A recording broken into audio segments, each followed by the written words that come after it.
আজকে রেসিপিতে যা কিছু রান্না হয়েছে সবগুলোই আমার অনেক বেশি ফেভারিট। এখানে হচ্ছে আজকে রান্না হয়েছে নদীর স্বাদমিশালি মাছ বেগুন দিয়ে। এই রেসিপিটা আমার অনেক বেশি পছন্দ। আলুর চেয়ে বেগুন দিয়ে এই স্বাদমিশালি মাছগুলো রান্না করলে কিন্তু টেস্ট অনেক ভালো আসে। আপনাদের এলাকায় এই মাছগুলো কি নামে ডাকে? অনেকেই বলে ছোট পাইম মাছ, আবার আমাদের কিন্তু গোচি মাছ বলে এই মাছটাকে। তো যাই হোক, এখানে আম্মু সব কিছু দিয়ে দিচ্ছিল আর আমি বসে বসে রান্না করব। তো হচ্ছে আমি লাকড়ি চুলায় রান্না করতে এসেছি ছাদের মধ্যে। এইভাবে রান্না করতে তো মানে লাকড়ি চুলা রান্না খেতে যেহেতু আমার অনেক বেশি ভালো লাগে, তো আমি প্রতিদিন এটাই করি। এখন রেগুলারই রান্না করি। আগে আসলে বেশি মেহমান আসলে আম্মু লাকড়ি চুলায় রান্না করতে চলে আসতো, যখন অনেক বেশি পরিমাণে রান্না করা হতো কিংবা শখ করে যদি আমরা খেতে চাইতাম তাহলে। কিন্তু ইদানিং আমি ভিডিও মেকিং করার জন্য রেগুলারই লাকড়ি চুলায় রান্না করি। আর আমার তো লাকড়ি চুলায় রান্না অনেক পছন্দ, সাথে আব্বুরও অনেক পছন্দ। তো হচ্ছে আমার রান্নাটা প্রায় হয়ে গেছে, কিন্তু আমি আজকে এটা একদম শুকনো শুকনো চচ্চড়ি রান্না করবো। আর এই যে দেখেন আমার ছেলে দুষ্টামি, আগুনের কাছেও এরকম করছিল, আমার খুবই ভয় লাগছিল। তো আমি ওকে সরিয়ে নিয়েছি ওখান থেকে। তারপরে এই রান্নার কালারটা কিন্তু চেঞ্জ হয়ে গেছে, যেহেতু এটা পানিটা শুকিয়ে গেছে, তেলটা উপরে বের হয়েছে। এইভাবে খেতে যে কি মজা লাগে গরম গরম ভাতে, আমার জন্য এই একটা রেসিপি যথেষ্ট। তো এরপরে আবার আজকে আমি শুটকি ভর্তা করে নিব।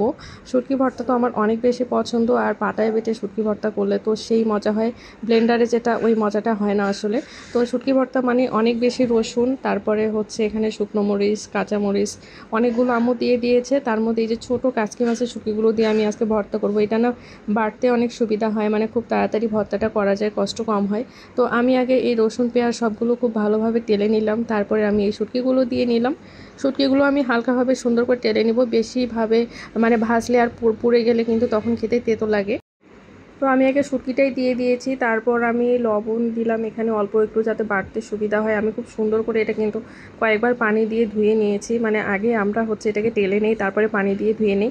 এরপরে মরিচগুলো সুন্দর করে দিয়ে নিলাম। তারপর এগুলো আমি করব, আমি এক হাতে ক্লিপস নিচ্ছিলাম ভিডিও আর এক হাত দিয়ে মানে এভাবে বাড়ছিলাম, এই জন্য খুব প্রবলেম হচ্ছিল।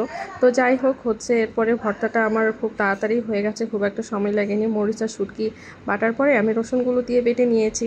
আর আমি তো গরম ভাতে শুটকি খেতে খুবই বেশি পছন্দ করি, মানে শুটকি ভর্তা হলে আমার আর কোনো কিছুই লাগে না।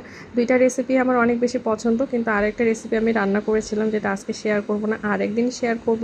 ওইটা একটু স্পেশাল রেসিপি, এই জন্য এটা এখানে আর অ্যাড করে দিলাম না।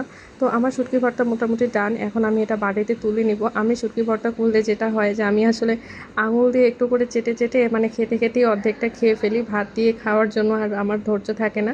তো এই হচ্ছে আমার ভর্তার ফাইনাল লুক। আর শুটকি ভর্তা আসলে যে কোনো ভর্তা করে অনেক পরিশ্রমের কাজ, আমি তো একদম ঘেমে টেমে গেছি, অবস্থা খারাপ। তো হচ্ছে আমি একটু ক্লিপস নিলাম, এখন আমি শাওয়ার নিব। শাওয়ার নেওয়ার পরে আমি গরম গরম ভাত আর শুটকি ভর্তা খেয়ে ফেলবো।